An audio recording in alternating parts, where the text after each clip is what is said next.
Redbeetle made a video called Lordship Salvation and Temporary Believers.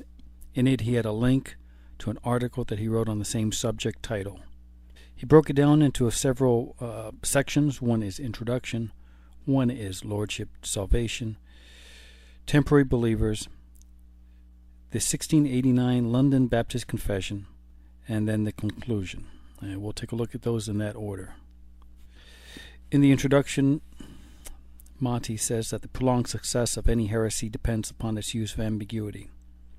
His implication, of course, is that the Lordship Salvation people exist in ambiguity, and therefore they're allowed to hide better. Something he has not established in the slightest, just an assertion that he's made.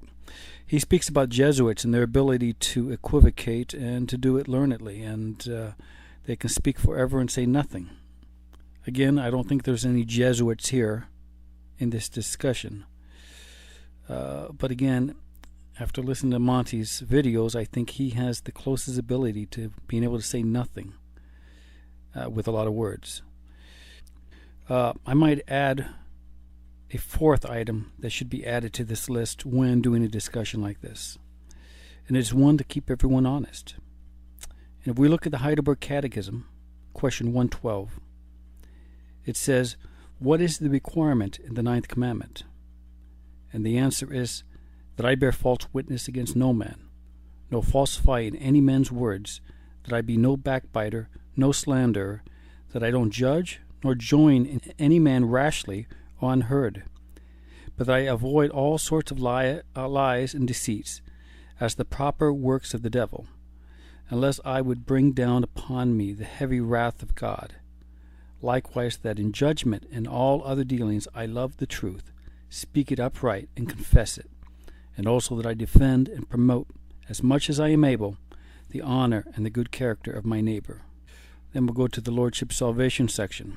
Here again, Monty has 3 paragraphs. The middle one is actually an extension of the first one, so we'll deal with the first and the third.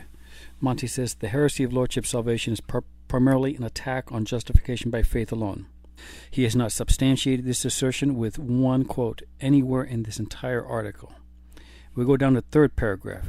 He says, quote, "The proponents of Lordship Salvation constantly degrade mere belief in the gospel. They openly reject the apostles' doctrine of faith alone." If we break that down, he says that they constantly do this.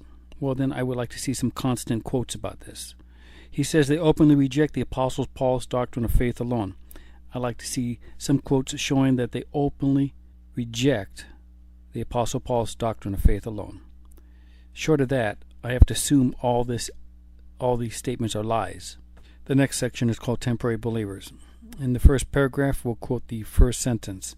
"The idiotic notion," and it is idiotic, "that some men can actually believe in the gospel yet still go to hell leads these Lordship Salvation fools to profess belief in a heretical doctrine they call temporary believers." Now, there's a couple things to be noted. First of all, this belief is called temporary believers, and it is they. Monty does not quote anybody, so I don't know where he gets this from exactly, but he says it's they, so it's more than one person. It sounds like it's quite a group of people.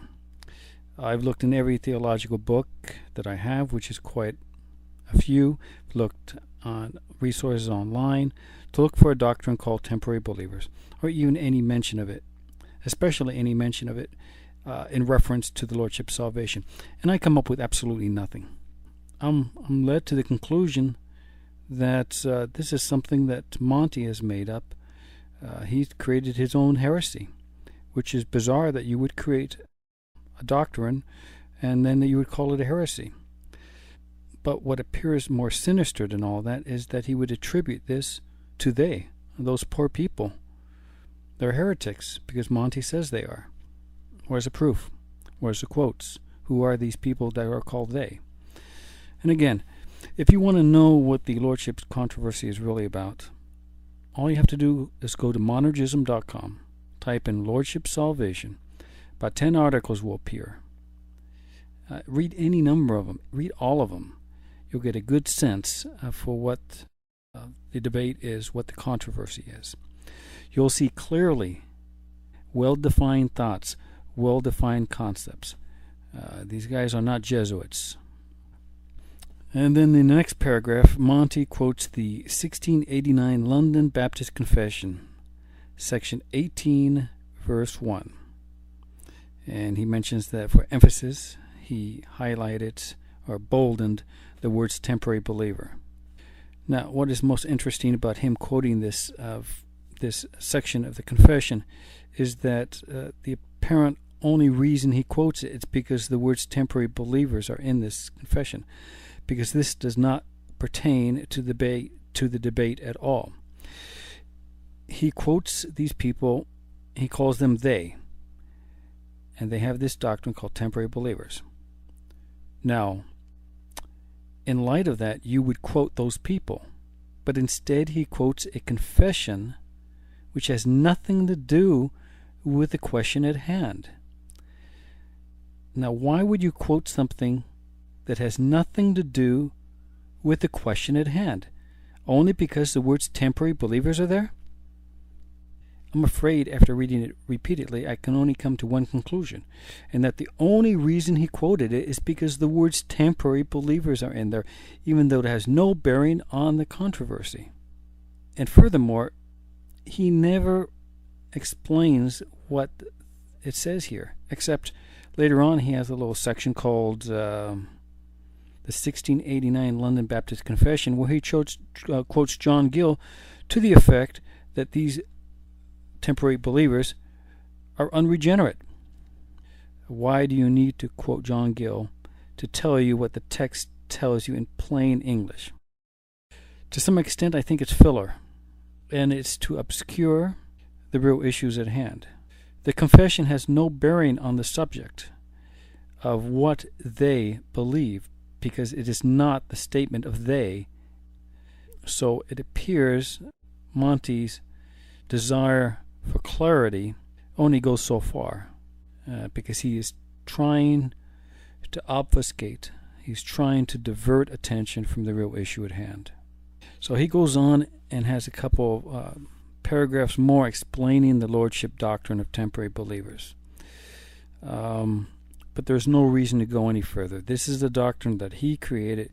This is a doctrine that, unfortunately for they, because he's made them into heretics, whoever they are, he doesn't quote they, he quotes the Baptist Confession. So there's no reason to go on and discuss this doctrine, which is clearly heretical, which is clearly created from the imagination of, I was going to say Beetlejuice, from Red Beetle. Clearly his imagination.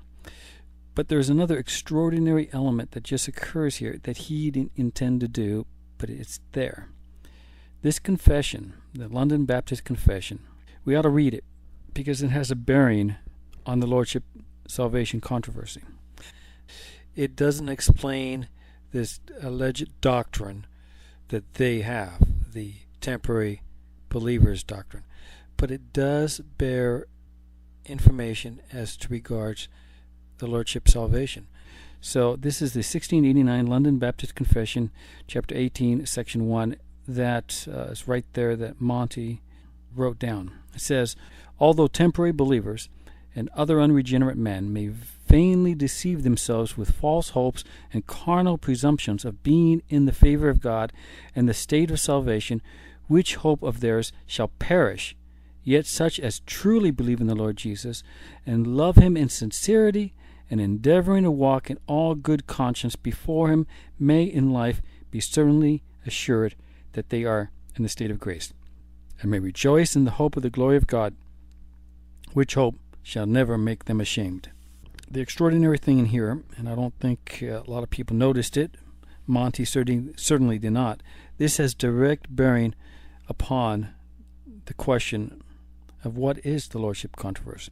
Because I think with Monty and several other people like him, they have intentionally distracted, created roadblocks into the true understanding of it.